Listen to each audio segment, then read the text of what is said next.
Chapter 12. Another cryptic communication. They survived the crocodiles, Tim announced glumly, entering the kitchen and holding up another postcard. Let's see, what does it say? Jane and the twins wiped their hands quickly and rushed over to see. They had all been helping Nanny bake some cookies, a very old-fashioned thing to do. Tim held it out and began to read it aloud. Dear ones, he read. I wonder why they call us dear ones when they're trying to sell us, Barnaby A. said, looking puzzled. Nanny added raisins to the bowl of dough. It's a nicety, she explained, stirring. They're just pretending, aren't they, Nanny? Asked Jane. Yes, dear. Hand me those chopped nuts, please. Jane passed the measuring cup filled with chopped pecans to Nanny. They don't really like us, do they, Nanny? She asked. No, dear. They told me when they hired me. What did they say? Did they call us terrible names? Barnaby B. asked with interest. Nanny paused in her stirring. Let me think. It seems so long ago, I've almost forgotten. They called you, what was it? Odious? Asked Tim. That's what I called you, Nanny. No, not odious. They called you insufferable, Tim. The eldest is insufferable, they said. They couldn't remember your name. And us? What did they call us? The twins asked together.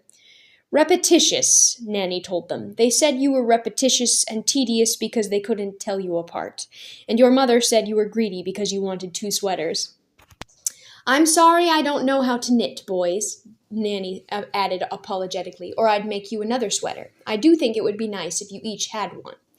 Me? Asked Jane in a small voice. What did they say about me?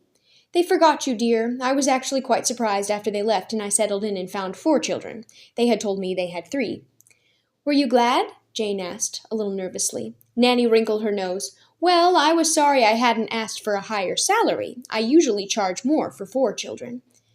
But it was lovely to find a little girl, she added. I do like little girls. She began to form the cookie dough into balls and dropped them one by one onto a baking sheet. Would you go on, please, Tim, about the crocodiles? Tim turned back to the postcard, but before he began reading again, he looked up and said, That's heinous, Nanny, that they didn't tell you about Jane. They cheated you out of some of your salary. I always knew they were cheaters. Father always tried to shortchange me on my allowance. I had to count carefully every week. You got an allowance? Asked Barnaby A. with a surprised look. We never got an allowance. Never, added Barnaby B. What's an allowance? Asked Jane piteously. Never mind, Nanny soothed. That time is past. I believe that we shall all benefit, actually, if they were to be eaten by crocodiles. There is a provision in their will that I am to continue taking care of you if tragedy befalls them. And you, of course, would all be rich. Homeless, though, she added, if a buyer comes along and wants the house. No one will, Tim said confidently. Here, I'll read this now. The Crocodile River was such fun. 2 tourists were eaten in huge gulps, but it was not sad at all because they were French. Father and I fought the creatures off with our kayak paddles and triumphed. Tomorrow we are taking a helicopter trip over an erupting volcano. We got quite a bargain because the pilot has not completed his training. Much more expensive to have an experienced pilot. By the way, when the house is sold and you move elsewhere, would you leave your clothes behind? We will take them to the second-hand shop and get a commission. The 4 children and Nanny were all silent for a moment. Then Nanny tilted the bowl toward the children. Here, lick. One by one they scraped the raw dough from the bowl with their fingers and then licked. Nanny herself licked the wooden spoon with which she had stirred. The smell of the baking cookies began to emanate from the oven, fragrant and warm. Tim, said Nanny. What? Will you give me some extra points if I have a very fine suggestion? Well, Tim replied, I've kind of stopped my point system. I would have given you a whole lot of points for the bowl licking, but I'd forgotten all about the system. What's your suggestion, though? He asked. It's somewhat diabolical, Nanny said guiltily. Tell, said all the children together.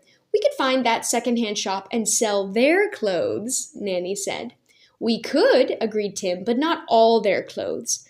I still need Mother's mink coat, even though it's hot and weighs a ton.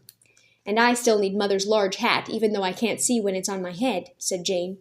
And I still need Father's hat with the sweatband, Barnaby B. added, even though it smells nasty.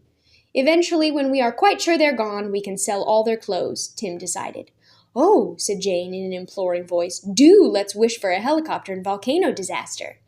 They all took a deep breath, closed their eyes, and wished fervently. Then Nanny took the freshly baked cookies from the oven, poured 5 glasses of milk, and sat down with the children at the table. Chapter 13. The Obsequious Postmaster. Far away in a small village in northwest Switzerland, the postmaster was diligently sorting the incoming mail, as he did every morning. He was a tall, thin man with a jutting chin and large, clumsy hands. His name was Hans Peter von Schlusseldorf. He lived alone in the village with his dog Horst, who came with him each morning to work, and who now lay snoring on the floor of the tiny post office. "Ach!" exclaimed the postmaster in frustration as, once again, he dropped several letters onto the wooden floor.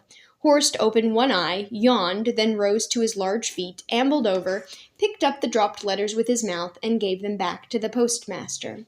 "Danke," said the postmaster to the dog. He was grateful for the help because it was difficult for him to bend. He had been frozen solid once years before while climbing a nearby mountain, and though he had been successfully thawed after his rescue, his joints remained stiff. With the retrieved mail back in his hand, he continued his sorting. The wall behind him was lined with postal boxes. It was where the village inhabitants collected their mail. One by one, he added letters to the small boxes. The tiny bell at the top of the counter rang as a woman entered with her little boy. He recognized her because she came each day for her mail, though she rarely received anything except her utility bills and an occasional advertising brochure. "Guten Tag, Frau," he began to greet her in his usual friendly fashion, then remembered the language situation. This woman spoke only English. He corrected himself. "I mean, good morning." He glanced toward the box in the M section, remembering her initial, but M was empty. "No mail for you, I'm afraid. I have not finished my sorting yet, so perhaps you will wait?" He hoped she would. He was a bachelor, after all, and this was a lone woman, not unattractive, tall and thin like himself, and a little mysterious. Hans Peter liked mysteries. All he knew about this woman was that she had been buried within a luxurious railroad car for years by an avalanche with her child, but had survived. He had heard that when the rescuers finally reached her, she was wearing a silk dress, had her hair curled and combed, and was sipping tea while she read a book about whales. Her first words upon the rescue, he had heard, were, "Thank goodness, I have read this book 42 times, and every other one even more often than that." Feeling that it would be rude not to include her child in his greeting, though in truth he did not much like children, the postmaster turned to the boy and repeated his good morning. "He speaks German," the woman said.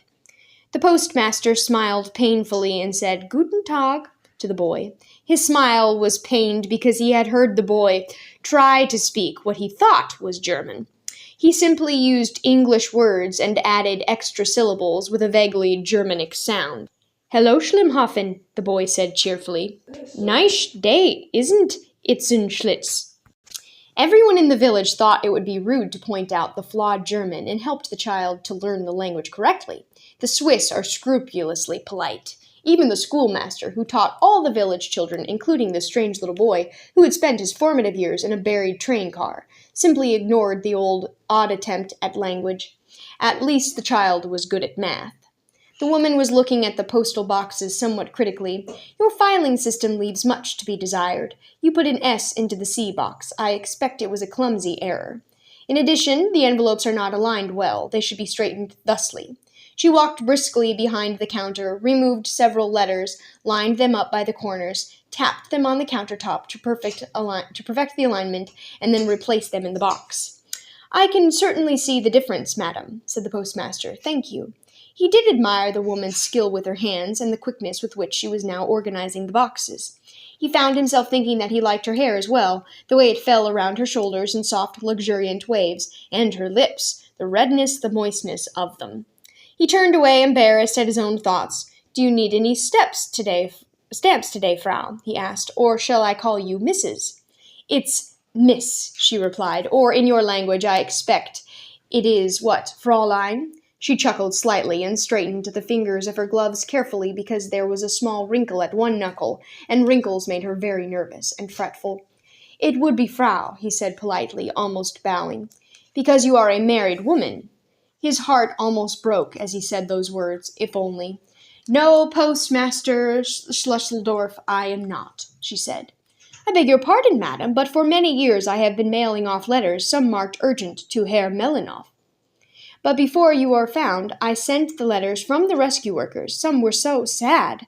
I remember a day when they thought they had located you, but it proved to be only the rusted remains of a snowplow that was buried back in 1949. Such hopes dashed. Disappointing news for her husband, they told me that day. I believe it was 4 years ago. Ex-husband, the woman announced in a clipped voice. Could it be? Dare he hope?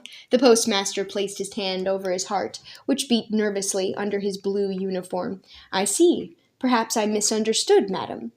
Darling, she said, and the postmaster's heart leaped, but then he realized it was to her son whom she spoke. Stand up straight so that your trouser lengths are not mismatched. It makes me very nervous when things are not in order. The boy, who had been sprawled on the floor patting the dog, stood up straight at his mother's command. He was not wearing trousers exactly, but the postmaster did not want to correct her. The boy was wearing lederhosen, short leather pants that were common among the folk villages of Switzerland. Below the lederhosen, his knees were thin and knobbly. High woolen socks encased his lower legs. It's that better, Mutti? Nice and straight? You know I don't speak German, dear, she replied. Ugh, I forgot's plunked. Sorry, Broughton, the boy said. Are my pant legs nice and straight now? She examined him and nodded. Yes. Try to stand with your weight evenly distributed, won't you, dear? And adjust your shirt collar, she told her son. I was just explaining to the postmaster that I am no longer married. She glanced toward the counter where Hans Peter stood. After all these years of no reply from my boy's father, dear Herr von Schlusendorf, and who knows that better than you, such a long-lasting silence from Commander Melinoff, your kindly Swiss laws have allowed me to resume my single status. And so, the postmaster stammered. Yes, I am available, she said to him. Please smooth your lapel, it's a little mussed, and see if perhaps tomorrow morning when you shave you could even those sideburns. I believe the right one is a fraction shorter than the left. Of course. Yes, thank you for bringing it to my attention. Come along now, son, she turned to the boy. I want to be at the market at precisely 5 minutes past 10. We are already 10 seconds behind. How he loved a woman who was so precise, just like a Swiss train coming into a station. Hans Peter allowed himself to hope, for the first time in his life, for a future that might perhaps include a postmistress. He bowed to her, clicking his heels slightly, and she nodded a polite goodbye. Schlee you later, Alligator Platz, the boy said. Bye-bye, Horstwurz, he added, speaking to the dog. Then he followed his mother out of the post office and into the village's main street. Watching the woman's tall, straight back as she walked toward the market, the postmaster fingered his sideburns and planned his next morning's meticulous shave with a shiver of excitement.